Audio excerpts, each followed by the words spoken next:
dulu. Gambar Jokowi belum dilaksanakan ya. Nggak masalah itu.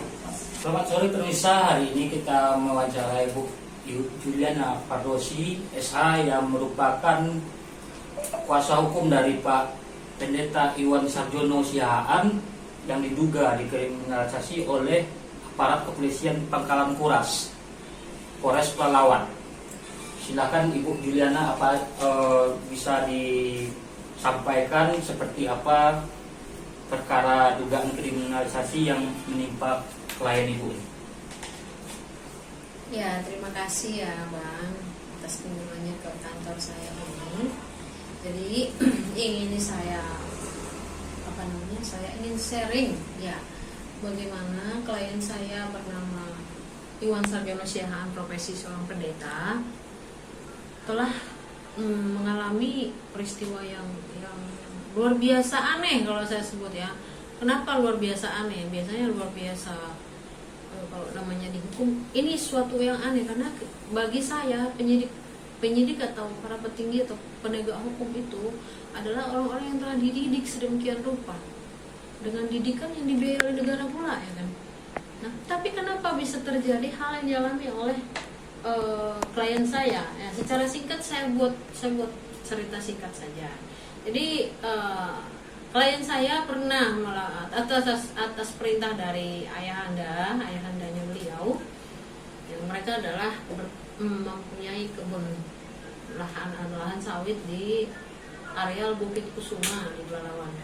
Nah, jadi si klien saya ini diberi tugas untuk mengawasi kebunnya, kan begitu ya. Lalu karena ada beberapa oknum yang dianggap telah mengambil sawit atau mencuri buah dari ladang tersebut. Kejadiannya kapan itu? Kejadian sekitar bulan Juni tahun 2022 ya, di bulan Juni.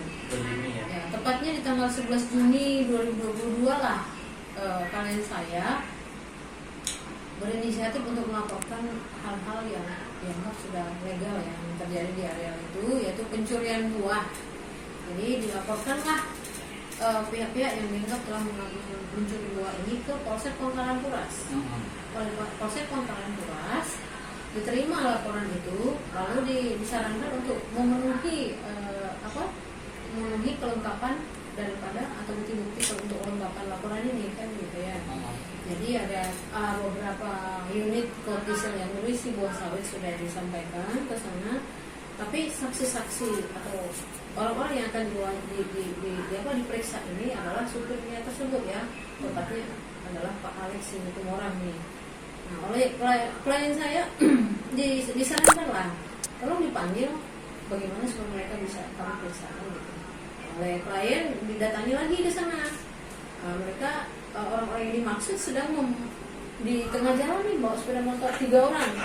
Pak Alexnya lagi di depan. Nah, oleh Pak Alex lah yang diajak bicara oleh klien saya. Ayolah ke sana, sampaikanlah apa yang Anda tahu bagaimana tentang buah itu. Kalau memang Anda hanya supir atau suruhan, sampaikan aja di sana, kan gitu oleh klien saya.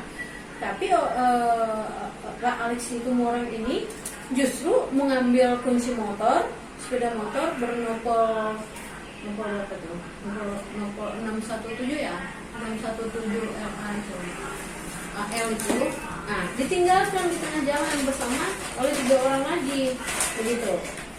2 orang lagi gitu. Ya kalau yang diajak bicara oleh klien hanya Pak Alex Situmorang, yaitu yang menggunakan Honda nomor polisinya BK 6147 TAL. Ini dia. Bisa tunjuk. Ya, nih. Ya. Berarti klien Ibu belum berhasil menghadirkan saksi Belum. terhadap laporan yang dilaporkan ke Polsek Pangkalan Kuras ini? Belum. Jadi kelanjutannya seperti apa setelah ditinggalkan motor itu? Setelah di mana ditinggalkan Ibu? motornya oleh klien saya, kan takut kalau motor ini di tengah jalan nanti saya dianggap sebagai pencuri atau menghilangkan. Jadi oleh inisiatifnya juga Di tengah jalan, apakah di posisi kebun dia? Atau enggak, di tengah jalan, persis di tengah jalan. Jadi ini kan namanya sepeda motor pastinya jalan di jalan dong. Nah, ketika klien ke sana memang menemukan mereka lagi beriring yang begitu. Lalu itulah klien saya membawanya ke Polsek Pangkalan Kuras, ke 3 unitnya ini ya, unit sepeda motor ini. Disampaikanlah kepada panit di sana. Tepatnya panitnya itu bernama Pak Rio Putra. Pangkatnya apa? Ya, pangkatnya. Aduh, kalau panit itu ya, saya nggak ngapal banget nih pangkat ini. Sebentar. Rio Putra Inspektur Polisi 2. Ibda ya. Ya, Ibda ya. Jadi seperti itu. Oleh panit menyatakan begini, aduh bang, kalau bisa yang kemarin abang antar sebagai barang bukti aja di sini belum kelar urusannya. Gini aja deh, motor yang abang bawa ini kembalikan aja dulu ke barak, titip aja dulu sana, nanti kami akan tindak lanjuti. Begitu. Nah, si klien saya menurut saja, diantar aja dibalikin ke sana, ditaruh di barak. Sesuai saran dari panit tadi. Sesuai saran dari tim penyidik lah disebut di sini ya, Pangkalan Kuras. Nah, itu sepeda motor kembalikan ke sana. Karena disitulah tinggalnya mereka, Pak Alex Situmorang dan kawan-kawan. Saya siapa namanya? Kenapa saya selalu menyebut nama Alex Situmorang? Karena di dalam perkara ini yang berkomunikasi langsung dengan klien saya adalah Pak Alex Situmorang. Yang dua lagi justru kita klien saya nggak kenal siapa, nggak pernah ngomong juga, nggak pernah sentuh atau apa gitu. Sepeda motor ini ditinggal begitu saja, kunci motor dibawa, unitnya tinggal.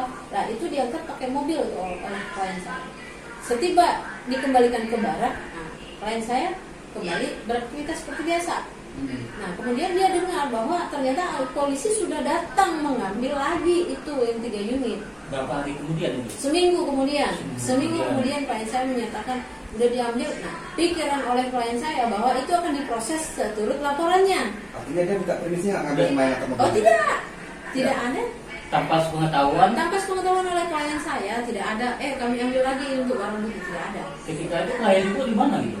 Klien saya kan dia di Bukit Kusuma, ya tetap di sana, tapi kan kadang-kadang seringan juga di sini. Yang jelas tanpa Karena anaknya sepengetahuan dari dia sini, ya. tanpa sepengetahuannya. Jadi anggapan klien ibu justru dibawa itu untuk memproses laporan dia. Ya, tadinya ngiranya begitu. Hasilnya mana?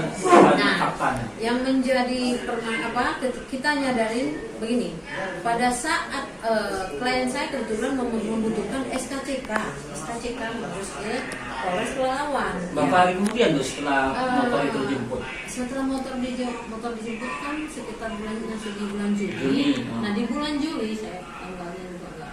Sekitar bulan Juli. Tetap masih 21 Juni, berarti masih dalam bulan yang sama lah ya. Iya, di bulan yang sama 1 minggu mengurus SKCK.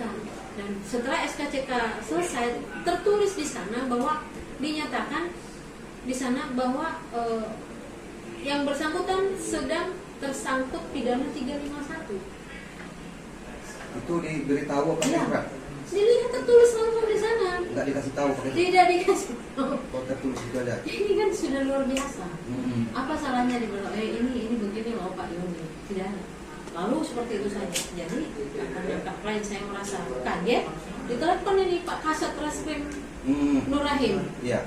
Pak, kenapa ya di SKCK saya seperti ini, bla bla bla seperti ini. Nanti oleh Pak Kasatnya ini yang ini saya sesalkan. Langsung menyatakan, iya kami memang sudah mau gelarkan penetapan tersangka atas diri kamu. Yang ngomongnya siapa, Bu? Pak Kasat Reskrimnya langsung. Via Nur telepon. Rahim, ya? Via telepon. Via telepon. Via telepon. Via telepon. Jadi hal-hal seperti ini memang sangat saya sayangkan. Jadi ini kan tidak edukatif bagi saya. Oke, setelah itu Berarti tidak ada pemberitahuan resmi tidak dari ada. tersangka. Justru ada kata-kata dari Pak Kasat Reskrim, ya jika kamu keberatan silakan buat laporanmu. Nah, ini kan aneh ya. Itu mengapa dia menyampaikan hal demikian? Memang karena klien saya kebetulan adalah orang yang kalau dianggapnya ada polisi atau petugas yang kurang